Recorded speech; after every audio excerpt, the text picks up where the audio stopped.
Welcome to another episode of the A.K.A. podcast. A.K.A. the podcaster who asks questions like, is LeBron James washed? Is Simple. Robert Lewandowski washed? And Yes. is Gerard Martin going to save our season? We don't need a center Gerard back, bro. We got him. We Bobby. got him. We got Please him reference him with the correct name. as our left center back. No, Karam. Educate my man. Ahmed. I don't know Well, who's Gerard Martin. That was some dusty left back we had last season. We don't have that guy no more. We sold him. He's gone. The guy that we brought in is named Jordan Maldini. Okay? Left back, uh, left back. You know what? I'm not surprised if he gets called up for Spain in I heard he's a prospect for Spain. I was hearing about him and I mean, I wouldn't be surprised. Like he starts for FC Barcelona, the best team in Spain. So why wouldn't he play for the national team? Facts. I'm with it. Okay, so speaking of Barcelona, we had a big game yesterday. Played Atletico Madrid in the league. It's another one of those. I mean, it's not a Champions League game, but it is a big game, and it is against a good team, and it's one of those. Top of the league. Top of the league. Top of the league. Wait, can I just say something right quick, yeah? After El Clasico, yeah, Yeah. the man dancing around the field like they've won the league title on the last match day.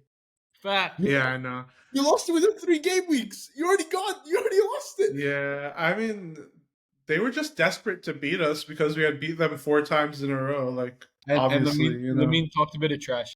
But yeah, it was such a big game yesterday. I would say it's in La Liga, but I think Atletico were on like a 6-game winning streak. It was something scary like that. They broke the record for the most games in a row going ahead. 15 games in a row where they began the game ahead.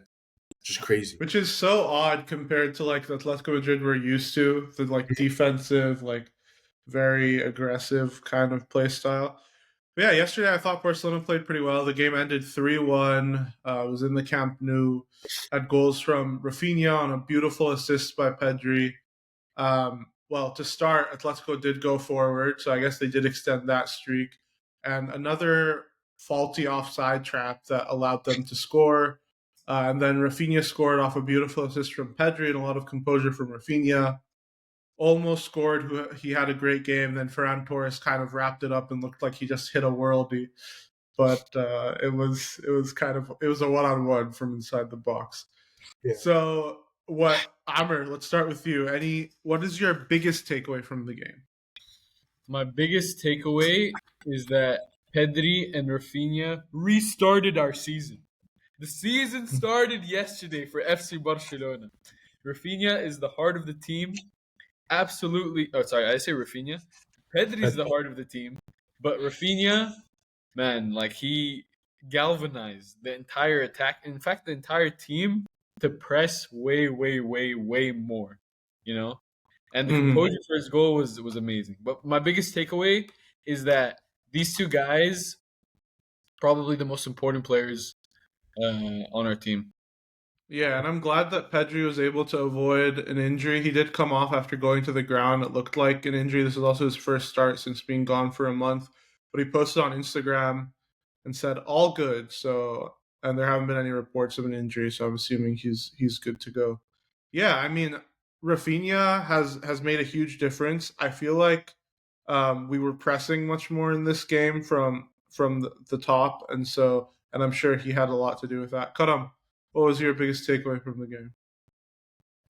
I don't know if I have a singular biggest takeaway. I would say, as much as I agree that Rafinha has helped, I still do think we have a pressing issue. Even within that game, I feel like there were times where I saw Rafinha pressing alone. There's even one moment where he was pressing alone, and then he looked back at the team, was shouting at them, like, why are you guys not pressing with me? So I still think we have that problem. And I still think we have a defensive line problem. And my biggest thing as well is when I don't want to get. I'm going to be the pessimist of the group and just say like, let's give it time, because we again ran into the issue where it's like our defense isn't holding a line. Like when you're playing with a high line, you run the risk of conceding more goals. No one's stupid enough to not understand that. But if your team is not holding like they're a string, keeping them in a straight line, there's no point of an offside trap. And I mean, literally, look at the goal that they scored. I said this before. We literally look like a zigzag. It was like if you take a picture of it, we went. and it's like one person's running back, tracking back, one person's ahead, and it's still defensively a very shaky team.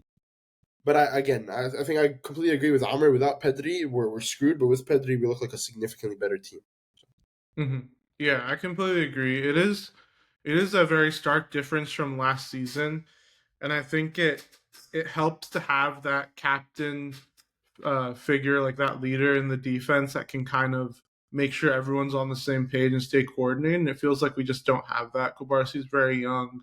Gerard Martin literally is playing a new position, and Balde and Koundé are not that kind of personality either. So we definitely miss Inigo, which we've mentioned multiple times, and I don't think that there is currently a substitution or like a solution for this within the club. I do think moving Gerard Martin to center back has actually helped. It allows Kubarsi to play much more comfortably as the right center back. Um, but yeah, there isn't like Araujo might have a little bit of that personality, but he's a lost cause. And I read recently that he's been having some mental health problems and is stepping away from the club just temporarily, and so maybe that has something to do with it. It would explain a lot of the I feel like it's decision kind of. making. I don't think mental health problems why he's playing bad. I think why he's playing bad, which causes mental health problems. That's my personal take. Maybe, yeah. I just feel like it would explain some of his poor decision making, also his reactions after certain things. Had But poor it decision could, making for 2 years now. You know what I'm saying? Like yeah, he would have stepped away from the club 2 years ago, and we would have seen him come back next year. You know, like right, I do listen. Don't get me wrong. I think it is a kind of a negative feedback loop where it's kind of you're seeing him. Probably he had a couple of poor decisions. Probably all the way tracking back to the decision he made in the PSG game. Where we remember talking at the time, talking about how he reacted pretty irrationally towards Gundogan, where I felt like Gundogan was actually saying the right things. And probably since then, he's become less confident in his decision making, a bit more rash, worse mental health. That's probably prompted even worse decision making, which prompted more worse mental health. And you just keep on seeing this cycle. So I wouldn't be surprised that now he's reaching a tipping point that's begun back from that day in Yeah, PSG. yeah, and I think it's also important to say that I think it's more of, yeah, it might be like a mental block, but it's clearly a mental block specifically in the bigger games. Because I think he can get by in the smaller games. In fact, like he would come on even when he came on and he scored that late goal against, I forget who, but it was in the last minute. Like it's clear that it's not like a permanent issue that he has, right? It's more about like in the big games, in the big moments, like he knows that he let us down against Chelsea. Like that, there's no secret yeah, there.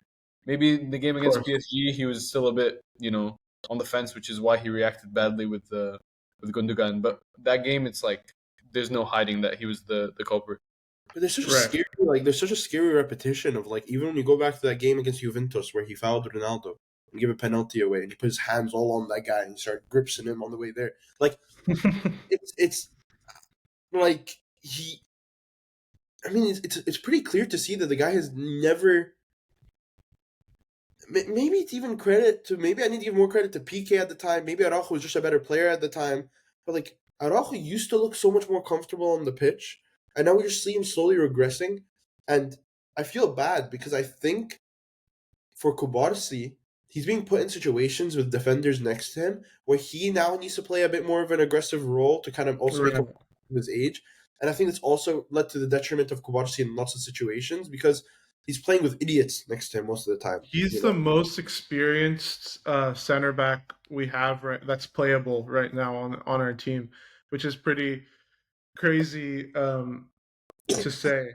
I will Yeah, say I think part of the reason, and I know we joke about Araujo's IQ a lot, but I think part of the reason why we've seen this difference as well compared to like when he played next to PK is I think that the way that Flick wants to play with the high line just requires a higher IQ and more patience. yeah, Like his physical attributes are undeniable, and I think that with a certain play style he can rely on that, but not with the way yeah. that Flick And wants. and I just want to add something about the game yesterday. Is that I agree with Karam. Like it's quite obvious that the high line is still shaky, but it's also very clear how much a left-sided center back makes a difference. Because we've just put in Jared Martin in there, right? And it looked way more balanced than Why'd you anything we say it like that, bro? Why'd you say it like because it's Jared bloody Martin. that? That's why. But just the fact that he's able to pass out to Balde, for example, way easier, like looping around from the left, right? Instead of having to like cut in with his right foot to like do an inside pass, instead it's outward, right? And same thing when Yeah, they drive it into the midfield, it just and not to mention as well is that I also think, yeah, I think Kubarsi had a couple shady moments yesterday, but I actually thought it was definitely. better defensively than we had seen in previous games when he was playing on the left hand side. So I think even defensively, he's slightly better playing on the right hand side, like defending in general. Yeah, there Um, were a couple lapses of judgment in which Juan Garcia kind of had to cover for him, but yeah, but like uh, for me, right? And I don't know how you guys see it. For me, the performance yesterday defensively actually wasn't that far off what I was seeing last season. To be honest with you, because for me is that again, and we talked about this Ahmed last pod, is that I think there's a bit of revisionism about how we were defensively last season. Like, yeah, yeah. we were better at maintaining the high line and the offside trap, but I did think we also were conceding like way too many chances. Mhm. I just want to say, like, I understand Jordan Martin, and we probably need another left center back, but I kind of still am confused about the lack of seeing Christensen. Like, I know we subbed him on, but I don't know. Yeah. I don't look back and have any moment in my mind where I'm like Christensen should be doubted in terms of starting for us some games. So I'm still very confused as to why I he just don't think there's a single. I think if he's fit, he plays. I think he's it's not there. You think? genuinely this thing because besides the most recent time, like when he just came on yesterday, I think before that, his most recent appearance, he got injured that same game. So I think it's just genuinely a fitness issue. And you remember last season, I mean, he just literally, I think the whole season he was out. Like Did you it, read about what they wrote about the writing the Liwa biography? no. They came out on Twitter, and basically a guy that was following Liwa and wrote a story about the game that we had where we well, against Inter Milan where we conceded. We were actually meant to sub on Christensen, they said, but then Christensen told Flick he wasn't feeling fit, and that's why we subbed on Lewandowski instead. So it came out, it's confirmed. So that kind of makes sense though, because I remember at the time us being confused. Why would you sub in Liwa in this circumstances to win like the set pieces? And they decided, we were like, why wouldn't you sub in Christensen instead? Right. It made more sense. And that kind of Yeah, I confused me. remember him. That he just is maybe a very unfit player I mean, overall. he's a very unfit player. That's very clear. I remember last season we had deregistered him because of an injury, and then he just stayed the second half of the season Yeah. unplayable. But what you just said about him being available, quote unquote, but then still saying he can't play is actually a common theme. So I remember even Chelsea fans were talking about this at some point, and they thought that he would get like just too nervous for the big games, and That's then what a lot of people were claiming. yeah, That's what. yeah, there was like a rumor, I guess, is that he was bottling these games. That's why he was saying that he wasn't fit. But Hmm. I don't know if that's true or not. Yeah, that Lewandowski biography had a lot of little gems in it, one of which that just added fuel to the we're broke, not rumors, we're broke fact, is that they asked him to stop scoring at the end of the season so that we wouldn't have to pay Bayern Munich this It like has to be a joke. extra fee. I don't know, it was in the biography and it was not phrased as a joke, so it Like depends he on how said much something you like trust. I think probably somebody did say those words. Like I think maybe Laporta did It was say. 2 games left and everything was kind of like in the It's league like was a joke. It sounds like a Laporte. That's what it sounds like. It's like a joke. Of course, every joke has like a hint of truth to it. Like he might like right, low-key, like actually stop scoring, but I right. don't think anyone like came to him in like a dark room and was like, "Bro, you better stop No, scoring." no, yeah, I know. I see what you mean. Like where it's like just kind of like, oh, by the way, if you keep scoring, we're gonna have to pay Bayern Munich. It would be nice if you stop, but like, you don't. Obviously, we're not going to bench you because that would be the easiest way, right? Just don't play him That's yeah, that would be because that's straight. his only role on the team is to score goals. So, okay, the other thing I was really interested in talking about was Olmo's performance. He seemed to play much better yesterday and much more comfortable, and I was wondering why you thought that was. I don't think it's just like I don't think it's uh just him playing well on his own. Something about the way that the team's set up freed him up more to kind of like link up and play a little bit more of that like 10 Yeah, role. yeah. For me, the way I see it the way I see it is that for one, quite literally he did. So there's 2 points to this. One, he quite literally did just fix up because in other games he would have like open goals and he would just miss the target, and this time his finishing was much better. Like this is just that's on him. But then the second half is I think what you're referring to more is that I think this game against Atletico and Eleves, both at the Camp Nou, I feel like he has much more space to operate. To be honest with you, Hmm. even Karam mentioned about how our bigger issue is when we see Olmo against a low block, and it's very like a static team, right? And it's hard for him to play off like other players in the team and like keep the ball moving. Whereas this Atletico side, while they do have that defensive like park the bus mentality sometimes, they're also much more like dynamic and moving. So I feel like there was more spaces for him to exploit against a team like Atletico, who I don't think were truly like camping in their box. You know what I mean? They were moving around, they were That's trying to true. press, Hmm. Yeah, So and I think yeah, so I would say it's two things. Like one, like I think he actually did also fix up himself, and then I think more space, Camp Nou and the opposition. yeah, I also want to say that like this Atletico side, no matter even if they did want to play the same system, the profile of players that they're signing is not as much of like physically opposing. It doesn't cause as much like it's not as physical of players. Like you have Barrios, who is a Atletico Madrid product, but he came from Real Madrid academy, and they brought him over to Atletico Madrid academy. You have Baena, who's also like all these forms of players who are not like as tough and Right. brutal. It's quite clear that they're getting players that are physical in the sense of like stamina, right? Like running back and forth, but then also technical. So you look at the likes of like Gallagher, Alvarez, Nico Gonzalez. Like these guys are the epitome of they can physically run back and forth, and they're technical, but it's not physical in the sense of like you remember it Strength. back in the day. They would just clatter you, and it was like a very like tough, Right. like physical. Yeah, one of them ones. Right. Yeah, Yeah. so it's like you just noticed that there was a lot more gaps, and I wouldn't actually argue that Atletico Madrid even had much of a defensive mentality in the game more than us just pinning them down. Because the structure that they were doing wasn't like. So I feel like in the past you'd see Atletico Madrid really play with like a very like staggered structure to cover up all the spaces, and like they would only have one guy sitting up top, Yeah. whereas he kind of held the structure with like two man up top, for example, and that's not typical of them actually. Like I feel like usually you'd see only one guy committed to standing at the halfway line, and you have everyone playing back, and you would kind of see the midfield and the defense come together and kind of become into one. Whereas in this case, if you looked at it at Atletico Madrid when we pinned them in their own half, you saw the structure of their team where the midfield was very clearly separate from the defense, and in those cases if the midfield is very clearly separated from the defense, it kind of leaves that gap in the middle of the midfield and the defense where Danny Olmo was operating. And that's what I Hmm. personally felt, Did you you know? just call him Daddy Olmo? Is that what I heard? Yeah, I, that's kind of what I heard. Daddy. Oh, that's what I heard too.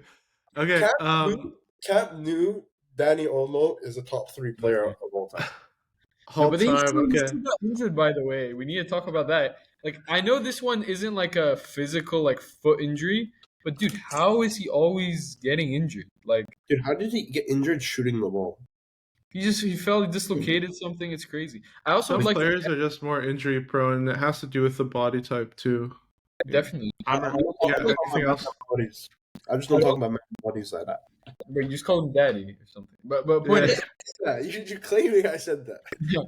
But I also think, as well as Rashford was doing, the dynamic of the front three is completely different when Rafinha's in there.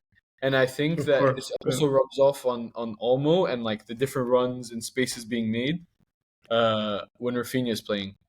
But Mhm. with that being said, and I don't know how you guys see this, but I'd actually argue Rashford yesterday as a sub was one of the better games I've seen him with Barcelona, despite no goals or assists. He played. I thought he played really well. Like he popped out of the screen for me. He was playing with a lot of flair and composure, so it was fun to watch. And I felt like he was playing pretty well. He took a couple, you know, like high confidence shots that obviously didn't convert into goals, but they were good shots, and and then towards the end he was holding up play a bit, which I liked. Just get the game before Ferran's goal, get the game over and done with. Yeah. Then Bro, Yeah, if I would yeah. I was just gonna say for me, like this is how I imagine Marcus Rashford, right? Like a player that we can bring on late in the game where you can just use him as an outlet, right? You can boot the ball to him down the wing while these guys are trying to press for an equalizer, and like that just opens up so many options. brother, I would have sworn against his entire lineage if we conceded after some of those shots he took in the 90th minute. I mean, yeah, he Brother, had they were okay. I thought he was holding up pretty well, and then he was bro, taking decent bro, shots. before we scored the third, this guy was confidently taking shots from outside of the box when we could have just pinned it down. We could have played it calm. And he's taking shots. No, listen, he wasn't taking like good content, like good shots. You know what I'm saying? He was taking Bismillah. I'm gonna show you what I can do outside of the box, trying to bang it top bottom left. You know? Yeah, I like the confidence, is what I'll say. And I do think I that towards the very end, before the goal, you like the confidence because we did he a was good. holding. Sorry, it was cutting out a little, but I was just saying you only like the confidence because we didn't concede. You know? sure, sure. I mean, obviously, I would argue Lamine was losing a lot of balls towards the end of the game, which is why he got that's subbed. like that's Something- pretty typical of Lamine. Same thing happened against Inter. So we are going to answer one of the questions in the intro, at least one of them. Is Robert Lewandowski washed? And Amr, I think I know your answer. So you said during the game that you don't think Barcelona, this team, can take the next step with Lewandowski. Oh, that was Karam. Okay, with Lewandowski and Varane as the strikers. Absolutely, no doubt. Amr, do you? Controversial, is it? Like, I think when I say next step, I don't mean that like we physically cannot win any trophy with them as our strikers. That would be insane. However, when I look at all the other football teams in the world and their strikers, and it just feels like there are levels above the ones we have. You're talking about like Sure. Julian Alvarez. You're talking about Kylian Mbappe. You're talking about Holland. You're talking about Kane. You're talking about like brother. Like I'd rather have Joao Pedro up top. I don't know. Like you know what I'm saying. Like it just kind of comes down to Ferran isn't clinical enough, and he has some form of link-up play, but listen, credit to him, 10 goals this season, top scorer for us. Also, like, But for me, I can't base it off that.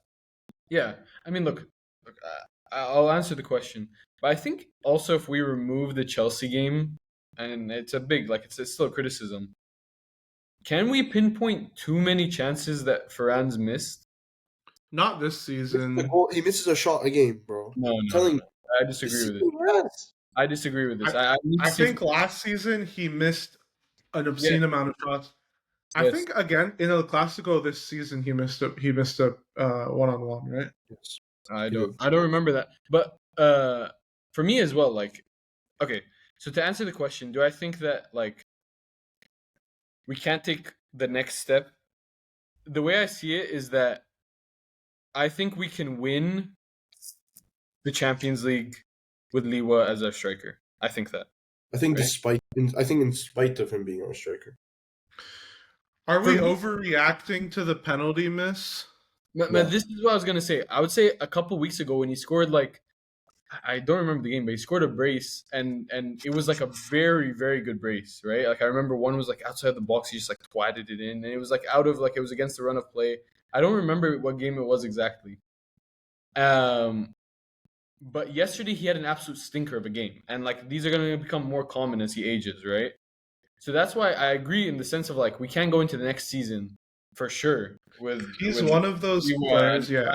strikers. Mhm. But do I think that would stop? Like that's the limiting factor for us, like winning the treble or the Champions League? I don't think so. Like I think we have like way. That's my answer, though. My answer is that we could win it in spite of them. That's why I said we can win trophies. Not, but in spite is like for me, in spite of them is like you win in spite of Gerard Martin. Like you don't win in spite of Okay. me. Like that's not. This is how I see it. Or it can be a bench player, but if we're starting with Robert Lewandowski, bro, our wingers provide too much threat every single game that a striker should be thriving.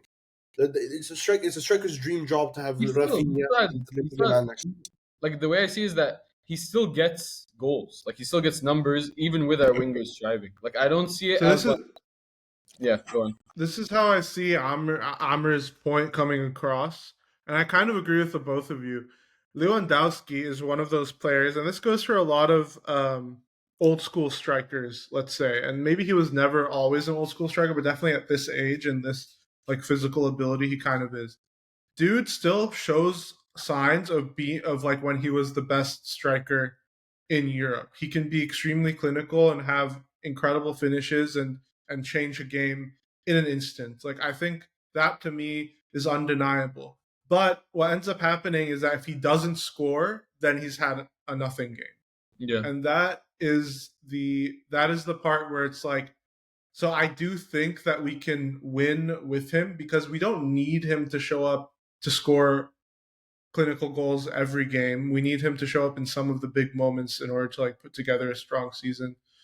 But do I think that we have a worse striking force than like the large majority of the top teams in Europe? Yes, 100%.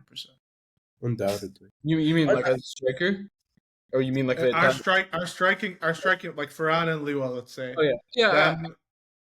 yeah. I mean, like we can go through it. Like for example, you have PSG. Obviously, I would count like Dembele in that, right? yeah, So he technically the striker. obviously they're Sure, better. You look at best uh, player in the world. Yeah. yeah. You look at. I would argue that Arsenal as a striking force, they're better. Like in terms of like overall, their team are the reason why their strikers are able to get goals. Less so than like I think as an individual player, you can count Marino in this. Marino, Havertz, and Gyökeres are not necessarily better than what we see from like a Liwa or a Ferran, in my opinion. Like as individual. I think it's better. I think I see them as like better. I see Gyökeres, for example, as a better version of Lewandowski. For And I sure. But think a don't younger get me wrong. version. Yeah. Ferran Torres off the bench is a good striker. It's a good option to have on the bench because I think his biggest the biggest problem I have with him is I believe inconsistency throughout the game, and I believe, by the way, the capability to miss such an easy open book like point blank chance, I think gives too much room to completely change momentum of games. And I understand maybe I'm overreacting to Chelsea game. No, I believe I've seen it enough where he misses a big chance and I feel like the team dies. And I don't want that from my main striker. I'm okay with that being my sub striker. But Karam, don't But, you think you're talking about more last season than this season with Ferran? but this season, That's even like okay, against Club Brugge, he missed a big chance. Against strikers miss big chances. Like I'm not saying he doesn't miss chances, but I'm saying brother, if but like if the data from last year is enough, is even enough for me to it's know this also guy our isn't good enough. But my point is that this season, let's try to isolate this season for a second. He's our top scorer, and against Chelsea, I agree he missed a sitter. He was also playing on the wing that game, and I thought he was crap, right? That How entire many game. goals has Ferran scored where you feel like we scored because it's Ferran Torres there? I don't feel like many. No, I don't know I don't specifically. know. I think that's a little unfair. Yeah. I know very few little strikers in the world that can create a goal on their own. To be honest, But we're Barcelona, or that's what I'm saying. He's a sub striker. I think that he puts himself in a lot of good situations and then he could finish more of them. But I do think the fact that he puts himself in so many scoring situations is a good sign for him. And we've been last season we'd say if only he would convert those chances, if only he would convert his chances. And this year he is converting more of those chances. So I think things are moving in the right direction. I said he's a good sub striker. He's just not a starting striker for Barcelona. I also don't think that he's not David Villa. He's not like a striker for Barcelona. I don't think that either. I just think that I'm trying to like give an impartial view of how he's been this season, and for me, like I don't see him having like hurt the team in any way. In fact, I would see. He hurt us against Real Madrid for playing horrible.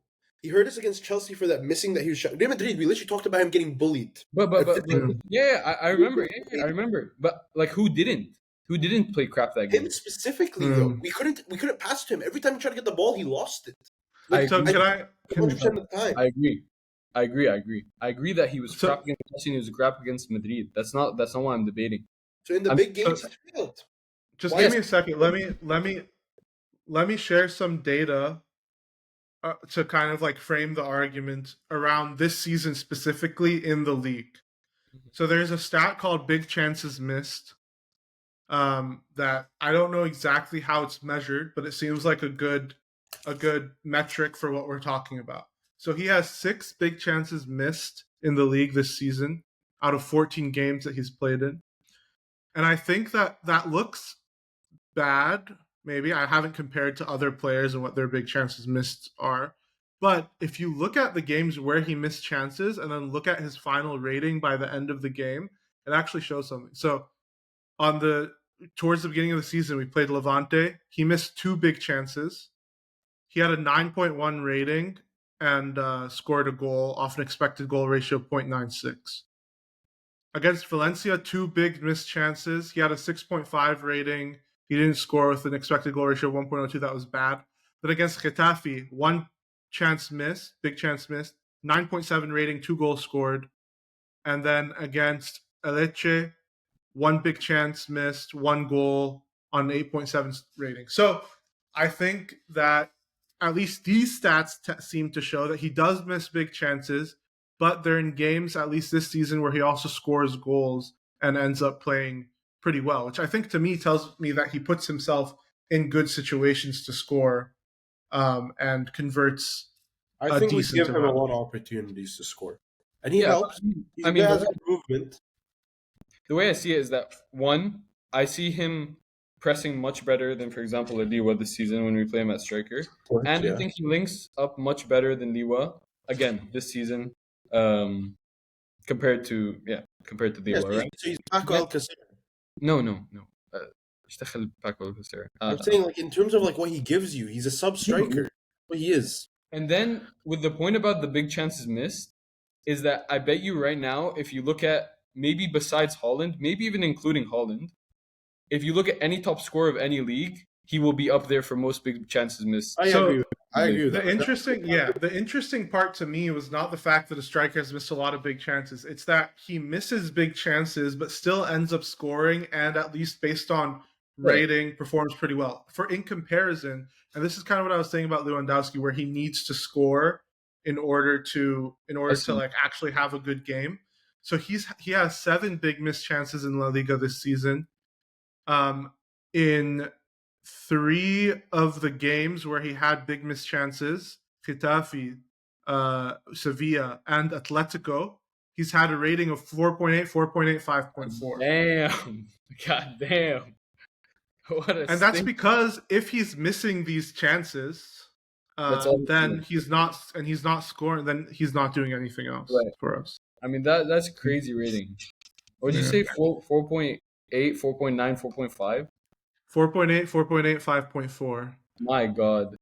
And it makes sense because against Atletico, for example, I'm sure the penalty factors in here. It's probably a big chance missed, but 2 big chances missed with an expected goal ratio of 1.19, did nothing else all game. Yeah. Right.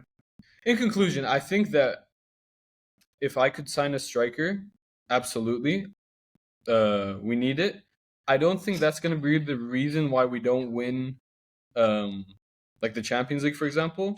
I think it would be like in much higher priority, probably a center back, and probably, and this is something I also want to talk about, a midfielder, in my opinion, like a DM slash center mid box to box type of player. Mm-hmm. Yeah, I agree. I think center back is the priority, but I also see where Karam is coming from, where there are definitely better strikers out there. Just to wrap up this conversation, do you want to guess how many big chances missed Holland has this season in the Prem? 14 games played. How many goals? Ronaldo breaking the record. How many goals does he have? He has 15 goals.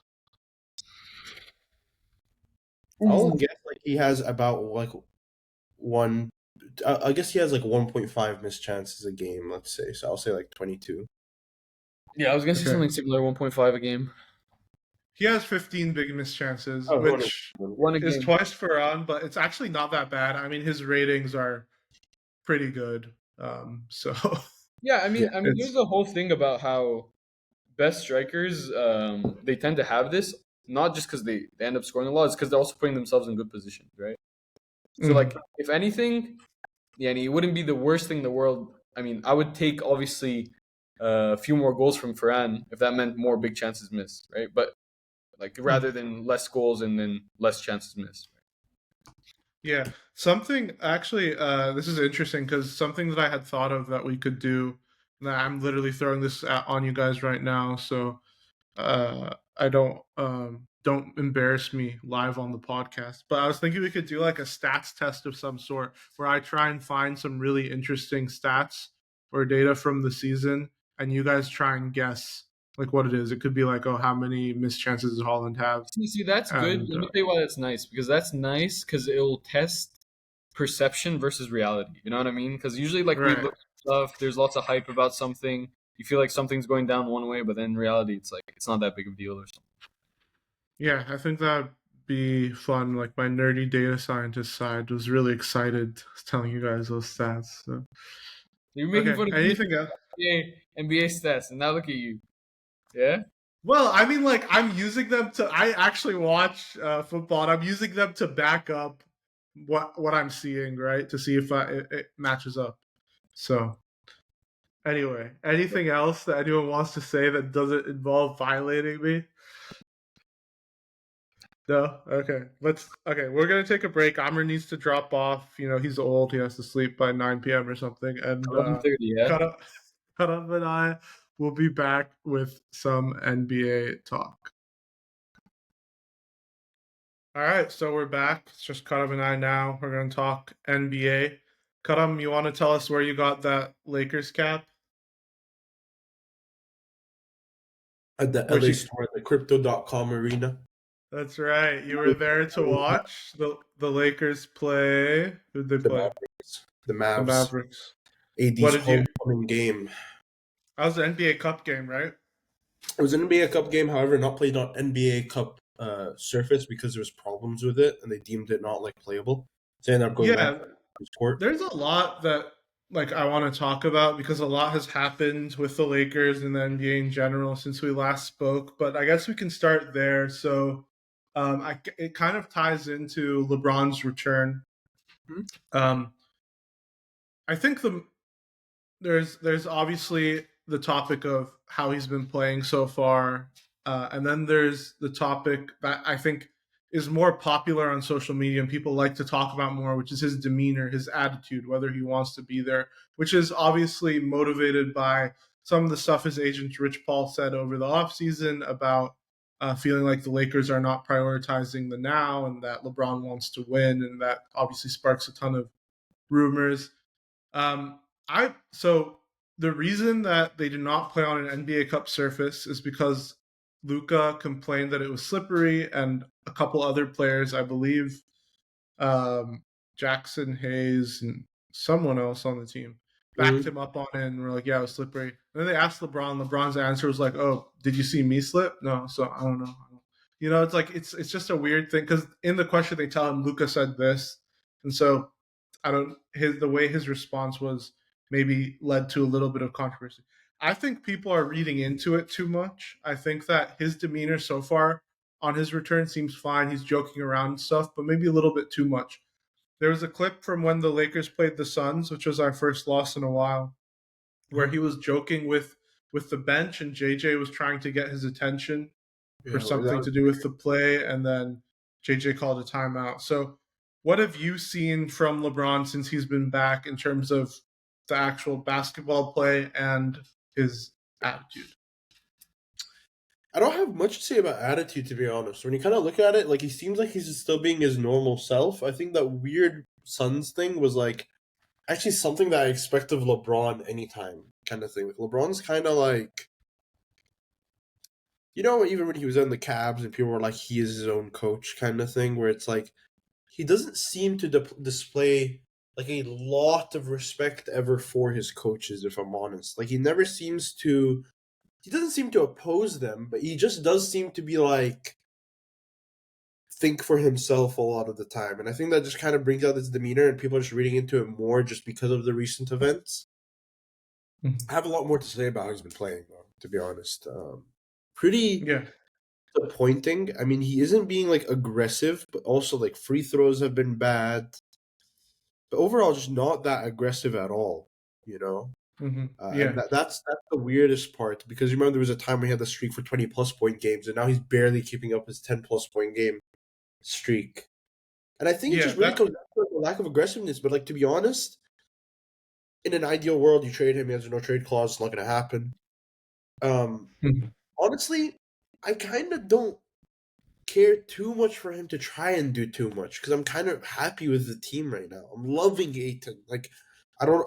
I'm loving Aiton a million times more than I thought I ever could, and I'm just happy with the overall team. So I don't actually don't mind him. Actually, I would have a bigger problem if he started demanding the ball more. Actually, weirdly enough. Mhm.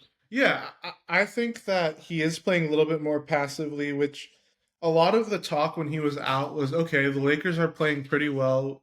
Luca and AR are having terrific seasons. Probably the best offensive duo in the league right now. Mhm. And how is LeBron going to fit in? Is he going to mess things up? A couple of the games when he first came back, he had a really poor plus minus, and there were even clips of or little stats of like when he entered the game, we were up by X amount, and when he left, we were down by X amount, and we so trying to indicate that he is somehow creating disharmony in the team, at least on the court. Um, and so I think part of it is him trying to show that he can be a team player. He doesn't need to have the ball. He doesn't need to be the center of attention. But it does seem like based on his attitude and little small things. I know you say that like he doesn't have typically a lot of respect for coaches, but to be talking to the bench in the middle of a play, it's I think that part of it is him not being used to being on the sides or being more of like a role player type, which is Yeah, crazy he's to never say standing in the about corner LeBron and James. play. You know. Yeah, I don't, exactly. but not just that, by the way. I think the weirder part wasn't even the fact he was talking and JJ Redick had to call a timeout. It was the fact that he continued talking after the timeout. That's why it got even Mm. weirder because he was just like I know he's talking to Jordan Goodwin and other people like people he's played Jordan Goodwin with us on the Lakers last year, stuff like that. Yeah. But I really do think it just comes down to just one of those LeBron moments. I mean, to be honest, if anyone like if you've been watching LeBron long enough, sometimes he's kind of predictable with stuff. Like for example, like how theatrical he can be to try to make it seem like, look, I love being on this team. Now, like what I'm telling you, in next coming games, he's gonna do something to show how like he runs to the timeout or something like that. You know, Yeah. this is LeBron. He just does a bit of theatrical stuff. Maybe fake read a book. Maybe make up some stuff. You know, like are Yeah, we I've like always said that LeBron to me almost feels like a child, and I actually told that to someone recently, and they said I was giving him too much grace. But the way he behaves, like for hmm, example, pretending to read a book or like like running, like all the theatrics and stuff, it feels so. I don't even want to say childish, but so innocent is how I'll put it. it's Where it's so like huge. he is How being cool. misleading, but he's being misleading kind of like this innocent way.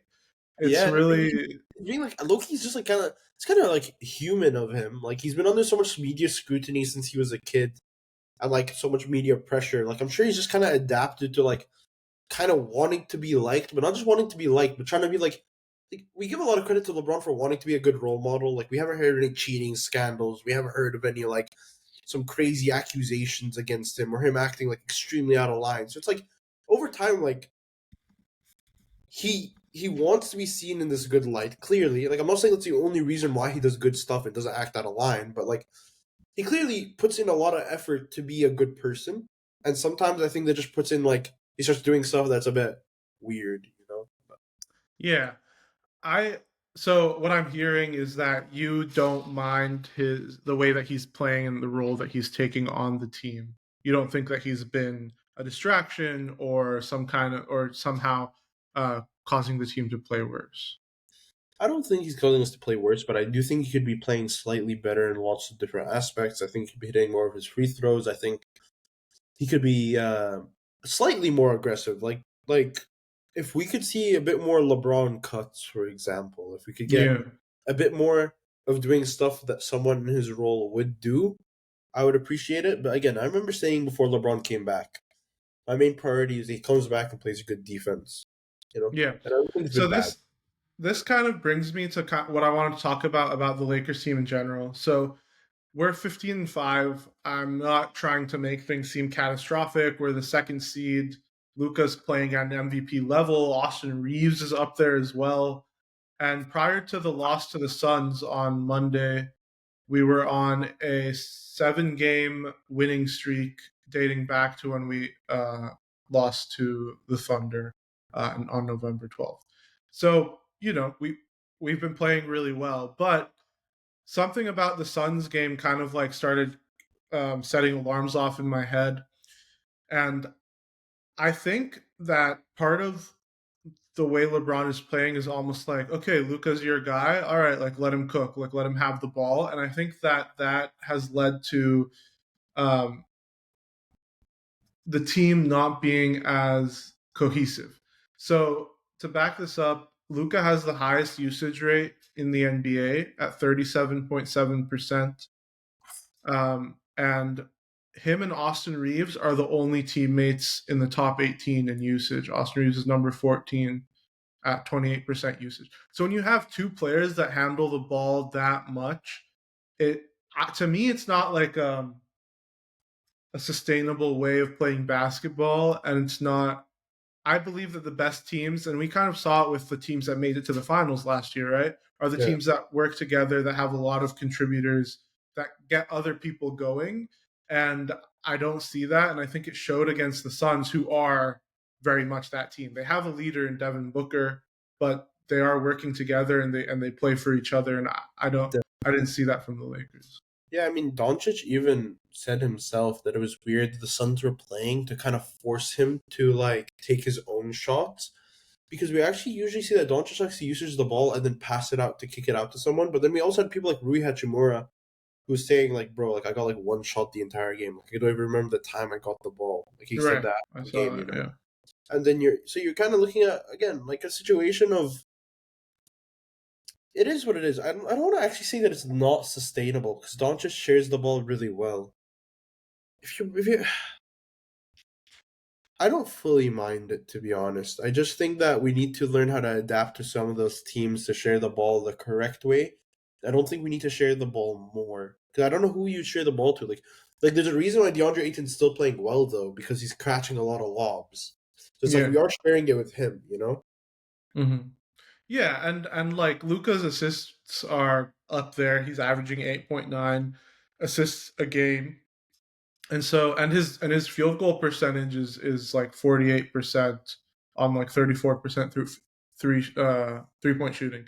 So he is like playing decently efficiently. He is, passing the ball, getting other people points. But I guess I'm just like concerned with this this dependency on the two-man game with Luca Yeah, and Austin. But yeah, you're right. Like we don't really have a ton of other players that can make their own shots. I would like to see Rui get the ball more because I do think he is a solid offensive player. And yeah, just keep yeah, keep Aiton involved. But I'm not going to like catastrophize anything sitting at number 2 in the West with a 15 and yeah. 5 record. Right? Okay, the other thing I wanted to talk about the NBA in general is the Giannis trade rumors. So it started off with some like tweet from some reporter that I was not familiar with, and it seemed like a lot of people were not familiar with. But as we were talking 40 minutes ago, we got breaking news from Shams. Giannis Antetokounmpo, his agent, having conversations with Bucks about his future, whether he stays or leaves. So it's not like this is a trade request. He's pretty much just saying they're talking about it, which is not the most groundbreaking thing. But that combined with some of the rumors that we've seen online from other less reputable reporters seems to indicate that there is like real movement there. And that reporter who broke the news first said that the Lakers were his number one option. Obviously, that might be wishful thinking. It's not like we have a ton of assets, especially the kind of assets that the Bucks might be interested in. But the Bucks don't have their own pick, so they might be willing to take some players that can contribute now rather than draft capital since they're not really in the position to rebuild. So my question for you is if there was a Giannis trade on the table where Austin Reeves was the focal point of the trade, how quickly would you jump on it? I wouldn't do it. You wouldn't do it? That's not the answer I was expecting. I was Do it. I Giannis thought Antetokounmpo and Luka Doncic on the same team, and you wouldn't do it. I started the season. I remember. But what did I tell you? I told you maybe we need to trade Austin Reeves. That's what I said, didn't I? I said I don't know because we could maybe get something good for him. I said that he just maybe doesn't work with LeBron and Luka. But then I looked and I was like, he damn averaging near 30. Okay. And listen, I understand the mix of Doncic and Giannis together looks nicer. I It fits mean, it would, yeah, it fits so much better. Like our defensively. We main look issue good. is still defense, right? Um, sorry, I'm just looking something up. So He's the averaging. Lakers' opponents' points per game is 115.9, which would put us at about the league average, which is not great. Our defense is still the the weak point of the team for sure. Compared to our Lakers points per game is 119, which places us in the top 10 in the league. So I think that the defensive boost that Giannis would give us would be incredible. The whole conversation we were having to start the season was we need to trade, obviously not Luca, but Austin Reeves or LeBron, because that trio, like we saw in the playoffs last season, is not capable of maintaining a playoff level defense. And The top Giannis is team literally the Reeves. best one, maybe the second best defender in the entire league. And you're saying Austin Reeves is averaging 30, like Giannis couldn't average 30. Let me say. Let me. Oh, that was loud. My bad. Let me say one thing. I don't. I don't believe in selling my soul. Okay, this is what I don't believe in. All right, when you become so loved by a fan base, I almost superstitiously believe that when you trade away someone that is so loved, I was at the Lakers game which had the MVP as Austin Reeves is on the free throw line, and you think You I'm can't trading for it? you're chanting MVP for two different players, huh? Because Yeah, Luca actually, definitely Luca gets his also went chance to the to, line and yeah. started chanting MVP. Co And then MVPs. Austin Reeves actually missed the second free throw when we called chanted MVP. But It's a lot of anyways, pressure. what I'm trying to get at is like, in a weird way, I don't feel like NBA ever rewards someone trading like a true fan. Like I don't explain it. Like this is a favorite. Like no one could. There's levels to it where people are so happy with Austin Reeves and Luka Doncic as a duo. No, And like don't maybe get me wrong. I love Austin Reeves. Like I would be, because I know that if he goes to the Bucks, he's going to be leading. He's going to be the leader of that team, and he could easily average 30 plus. Like we dude, saw, we saw it when Luca was out. Yeah, he could genuinely end up like the league's top scorer if he went to the Bucks. yeah, he could, but objectively, okay, forget if I take so emotionally, I'd much rather win a chip with Austin Reeves and Giannis, and but from a completely like objective standpoint, Giannis would definitely improve our team over Austin Reeves because we have he's just a better fit. We have that guard, incredible guard scorer. We have the leading scorer in the entire league, Luka Doncic. So why not get the second best defender and an offensive freak like Giannis? It Maybe just maybe I'm like psycho as well, but like there is spacing issues when it comes to Giannis and DeAndre Ayton. Um, it becomes a lot more difficult for like Luka Doncic to bro, drive. send DeAndre with him. It's fine, dude. What do you mean? You're really like concerned about DeAndre Ayton getting his offense DeAndre Ayton is when averaging damn near 20 and 10. yeah, I mean, I think that Luca could help any competent If it like ain't broke, don't fix it. If it but ain't broke, don't fix it. what's your definition of broke? Because can we beat OKC with this team? I don't think so. I think that OKC does not. They have a answer for any guard that you throw at them, be that Brother, we Luka can't be Doncic or OKC Austin with Reeves. any team. We can't be. No, they don't Those have an guys, answer for Giannis. An answer for Giannis. they have an answer for Giannis. It's called Hartenstein and Chet Holmgren.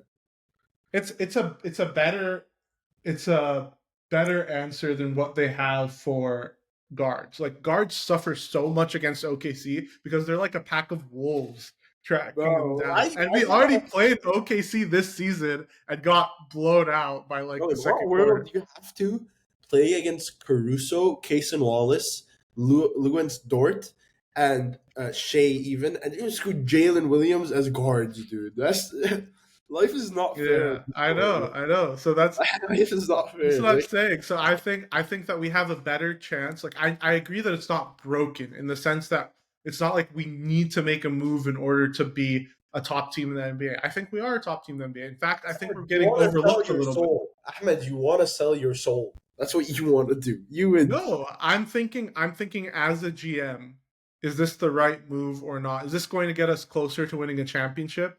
And I think it is. I actually like Austin Austin Reeves is Reeves my says he favorite would player stay on the with the Lakers. Lakers for the rest of his career. Austin Reeves has said, "I will stay with the Lakers if they just offer." Like, just like he wants to be with us. It's a business, and at the end of the day, we do not. Our defense is not good enough to win a championship, and our post game is not good enough to win a championship. And so, You want to trade a I player would do it down your in a averaging second. 30. I'll do it in a second. Yeah. Okay.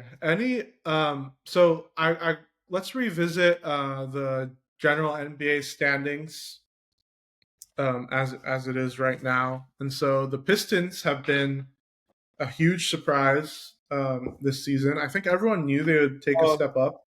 surprise to whom? Not to me. Not to You thought they'd me. be this good? You thought I know I you've thought been they're high on not, Jalen Duren, but this high on him? bro. Yes.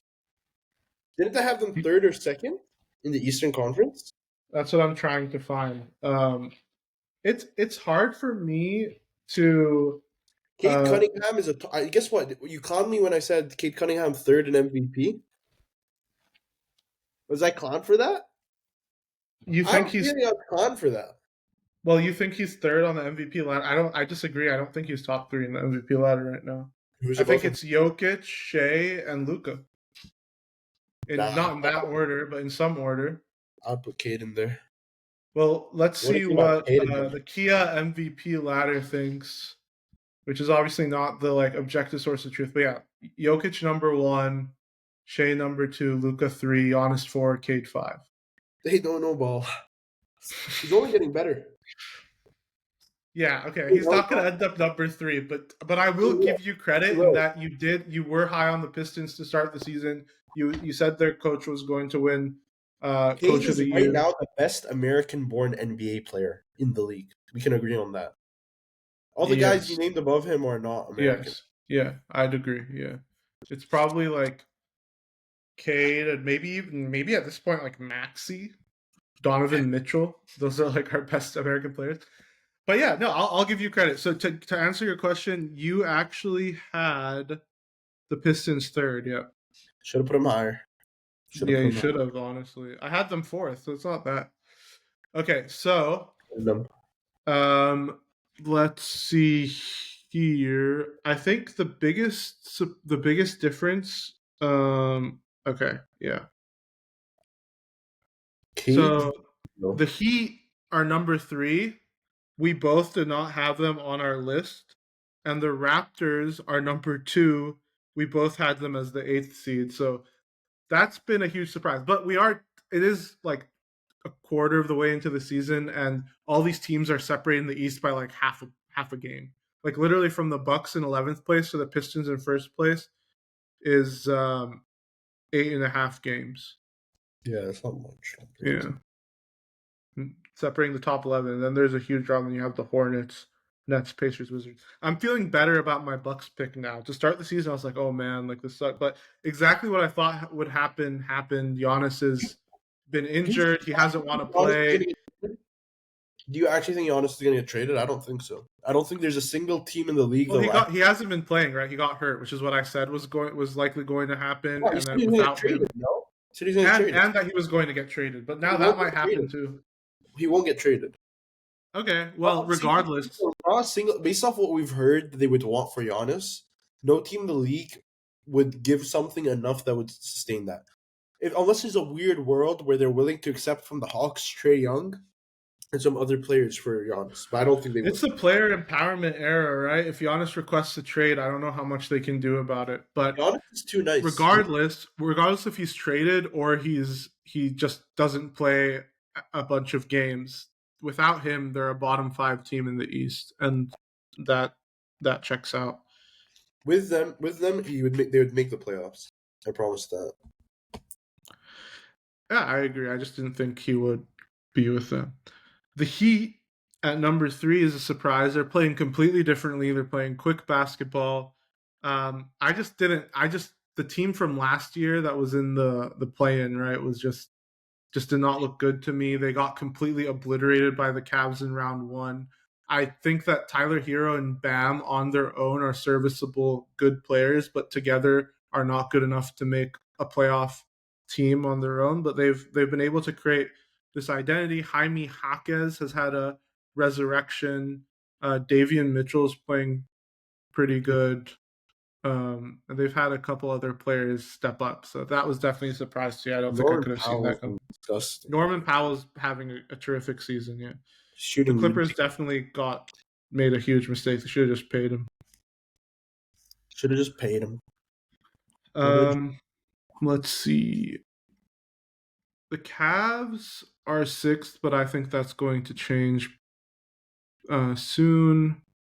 And I actually think we did a pretty good job with the West, with the exception of the Mavs, where we probably should have seen the injury stuff coming with AD. Who said that? I didn't. Yeah, you had them number 4, and I had them number 8. So Ryan actually, Nembhard. Ryan Nembhard. I'm not doing that bad.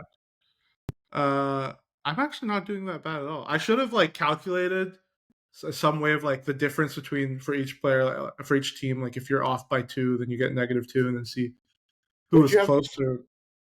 I had the Rockets 4th, and currently they're 3rd. You had them 3rd. The Lakers are 2nd, and you had them all the way down in 6th. I do think we So still sixth. really, Yep. what do you think is going to change? I just think we start losing a bit more games. I think we were allowing way too many buckets per possession. I think defensively we're still not the best, and I think we're gonna get lazy at a point. Like there's at least I think it's too much strain on Luka to keep playing at this level. Yeah, I mean, like, but maybe Luka's different because he's not, even though he's in better shape than he was last year, he's not in as good of a shape as like some of the great like North American or American players that we've had that are able to sustain this level. So I see what you're saying, but players that end up having MVP seasons, like what he's going for on track for right now, do maintain this level throughout the year. Right. And then we still have Austin Reeves for the meantime, kind of like uh, helping out. So I think that the season so far, these 20 games, have been a good representation of what our season is going to look like. And so I do see us as a top 4 seed for sure. Okay. Anything else you want to talk about? No, not really. Can you remind me of like the people you had in your the West rankings?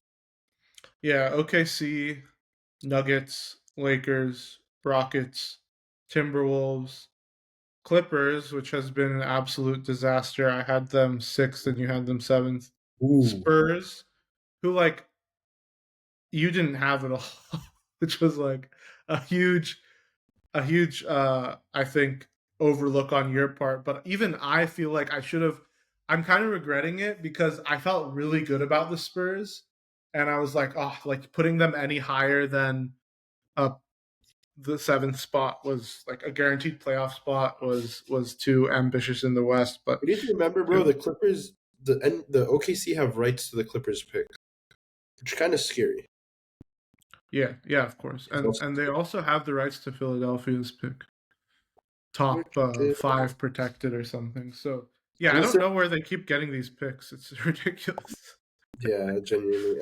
They could genuinely have like 2 lottery picks, Is or Sam not? Presti, No, not 2 lottery picks. Oh yeah, is 2 Sam lottery. Presti the best of all time? Maybe.